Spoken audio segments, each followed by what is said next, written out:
की जंग वो नहीं जीत पाएगा। इसी वजह से अमेरिका पश्चिम एशिया से अपना बोरिया बिस्तर समेट रहा है। ये रिपोर्ट देखिए।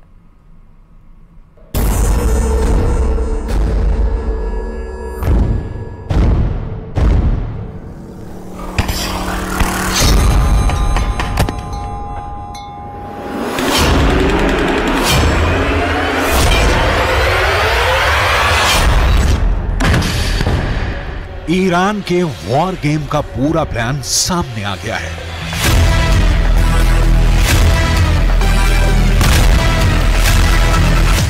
युद्ध के 70 दिन बाद पता चल गया है कि खुद ईरान ने इजरायल और अमेरिका के खिलाफ अपनी रणनीति से पर्दा उठाया है। ईरान ने बता दिया है कि उसका अगला वार क्या होगा, कहां होगा और कब होगा। ईरान ये तो पहले ही कह चुका है कि पश्चिम एशिया में बहुत बड़ा धमाका होने वाला है। ऐसा धमाका जो कयामत ला देगा, जो सब कुछ मिट्टी में मिला देगा, जिसे ना इजरायल रोक पाएगा ना अमेरिका।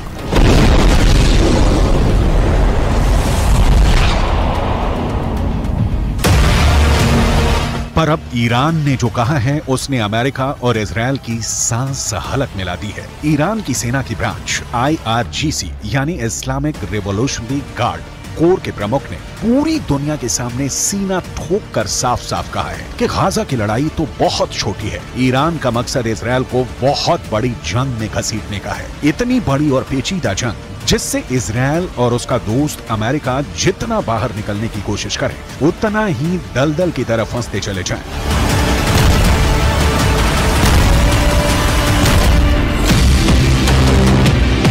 ईरान के इस वॉर गेम में तो गाजा बस एक शुरुआती पॉइंट है। ईरान की साजिशों का जाल गाजा से शुरू होकर इजरायल के पड़ोसी देशों लेबनान, सीरिया, इराक और इजरायल के दक्षिण में मीलों दूर बसे यमन तक फैला हुआ है। ईरान गाजा में तो हमास के पीछे खड़ा ही है।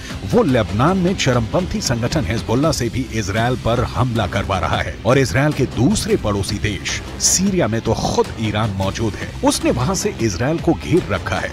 सीरिया और इजरायल के बीच भी आए दिन हवाई हमलों की खबरें आ रही हैं और कुछ वक्त पहले इस लड़ाई में ताजा एंट्री हुई है यमन के हूथी विद्रोहियों की। अमेरिका ने अपने एयरक्राफ्ट कैरियर, लड़ाकू विमान और मिसाइल डिफेंस सिस्टम पश्चिम एशिया में तैनात किए तो ईरान ने यमन में अपने समर्थन वाले हूथी विद्रोहियों को इजरायल के पीछे छोड़ दिया। हूथी विद्रोही फिलिस्तीनियों का साथ देने के नाम पर इजरायल पर मिसाइल छोड़े जा रहे हैं। हूथी विद्रोहियों ने तो यमन के बगल में मौजूद लाल सागर को भी जंग का अखाड़ा बना दिया है। वो वहां से गुजरने वाले हर जहाज पर हमले कर रहे हैं।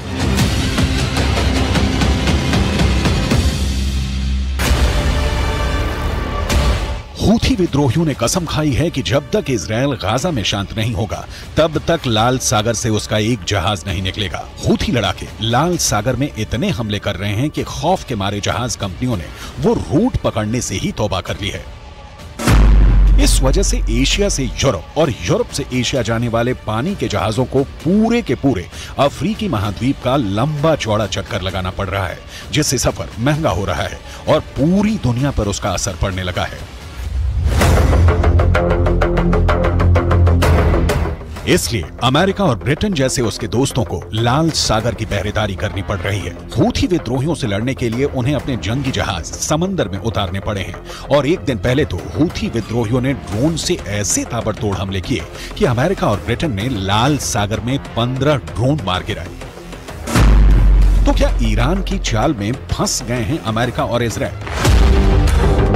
अमेरिका और इजरायल अपने ताकतवर हथियारों और पैसे के दम पर गाजा की जंग लड़ रहे हैं, मगर ईरान की IRGC के हेड मेजर जनरल हुसैन सलामी ने दो टूक कहा कि पश्चिम एशिया की जंग न पैसों से जीती जा सकती है न हथियारों से। उन्होंने अमेरिका पर बेहद तीखा वार किया और पूछा कि क्या अफगानिस्तान पर कब्जा अमेरिका को जीत दिला पाएगा? क्या अमेरिका इराक में टिक पाएगा?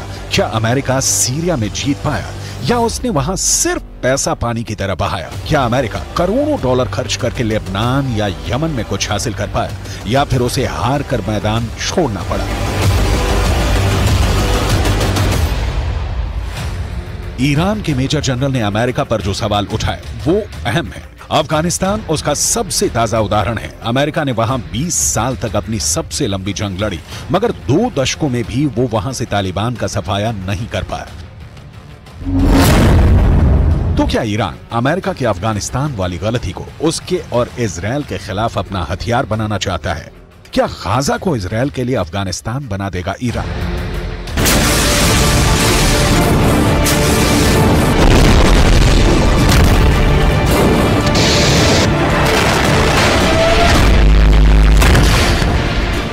क्या ईरान इजरायल का वही हश्र करने वाला है जो इराक, अफगानिस्तान और सीरिया में अमेरिका का हुआ?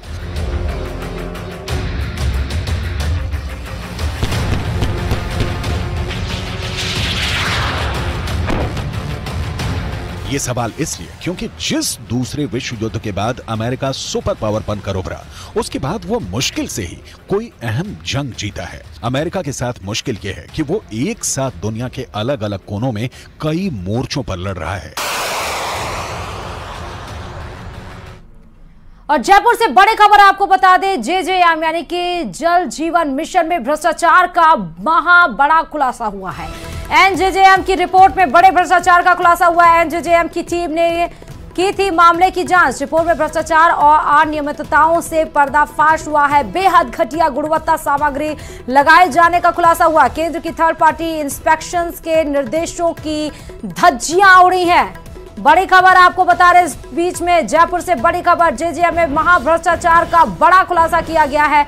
साफ हो गया कि घटिया सामग्री का सामान इस्तेमाल किया गया था। घटिया सामग्री के पाइप, जंक लगे हुए पाइप का इस्तेमाल किया गया था। लगातार जो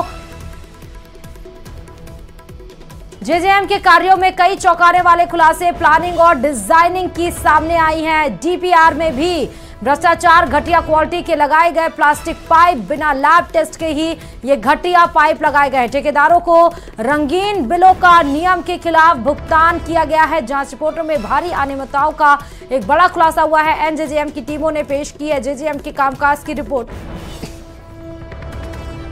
और इस खबर पर हमारे संवाददाता राकेश जुड़े हैं। राकेश, आखिरकार खुलासा हो ही गया। जेजेएम के कार्यों में कई ऐसे अहम खुलासे हुए हैं।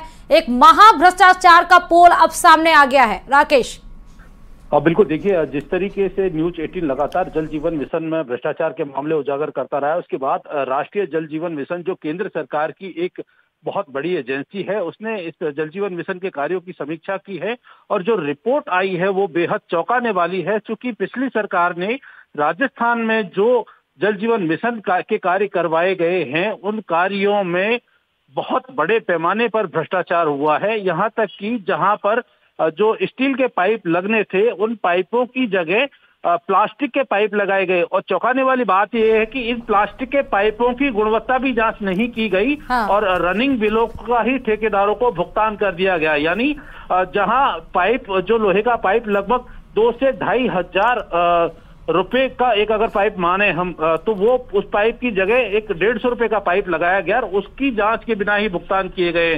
साथ ही जो एक हमेशा डिजाइन और जो अप्रूवल का जो एक कंसेप्ट होता है, ड्राइंग डिजाइन, उसकी बिना अप्रूवल के ही निर्माण कार्य शुरू किए गए। यानी जो नींव रखी गई जल जीवन मिशन के कार्यों की, उनमें भी भ्रष्टाचार सामने आया है। जल जीवन मिशन के कार्यों के लिए एनजेजेएम की टीम ने राजस्थान के कई जिलों का दौरा किया। उन तमाम जिलों में जब जांच की गई तो ये सामने आया कि इस भ्रष्टाचार में सिर्फ ठेकेदार ही शामिल नहीं थे, बल्कि जलदाय विभाग के उच्च अधिकारी भी शामिल थे। क्योंकि जिस तरीके से भुगतान किया गया है कार्यों का, वहां पर थर्ड पार्टी इंस्पेक्शन के दिशा निर्देश जो है केंद्रीय जल शक्ति मंत्रालय ने जारी किए थे और थर्ड पार्टी इंस्पेक्शन के बाद ही इन बिलों का भुगतान होना था। लेकिन यहाँ राजस्थान में जो निर्माण कार्य हुए हैं, उनकी जांच के लिए थर्ड पार्टी के लिए मैन पावर ही नहीं था। यानी बिना कार्यों की गुणवत्ता, बिना निर्माण सामग्री की गुणवत्ता की जांच के ही जो अधिकारियों ने ठेकेदारों को बिलों का भुगतान किया है। इसमें सबसे बड़ी बात यह है कि जिन फर्मों को ब्लैकलिस्ट होना चाहिए था, एनजेजेएम की टीम ने अपनी रिपोर्ट में लिखा है कि ऐसे ठेकेदारों के को जो विभाग के अधिकारी और संबंधित एजेंसियां हैं, उन्होंने जो है कहीं ना कहीं बचाया है और उनके साथ उनकी मिलीभगत संलिप्तता भी सामने आई है। जो पाइप लगाए गए हैं, डीआई पाइप और जो एचडीपी पाइप है, उन पाइपों के लिए जो फैक्ट्री के दिशा निर्देश थे कि क्या कुछ वहां पर होना चाहिए था, किस तरह की गुणवत्ता मेंटेन करनी चाहिए थी, वो भी उन फैक्ट्रियों में नहीं पाई गई। तो लगाई गई निर्माण सामग्री में तो बिल्कुल ही नहीं पाई गई है। राकेश, यानी इसका मतलब ये है कि इतना बड़े सीमा पर भ्रष्टाचार और किया गया है और इसीलिए जब बारिश या मौसम खराब होता है तो जीवन लोगों के अस्त व्यस्त हो जाते हैं, सड़कों पर पानी जल भराव की समस्या आने लगती है। बहुत बहुत शुक्रिया राकेश तमाम जानकारी देने के लिए इस खबर पर। तो जेजेएम में महाभ्रष्टाचार का महाखुलासा हुआ है। नेशनल यानी कि केंद्र जल जीवन मिशन ने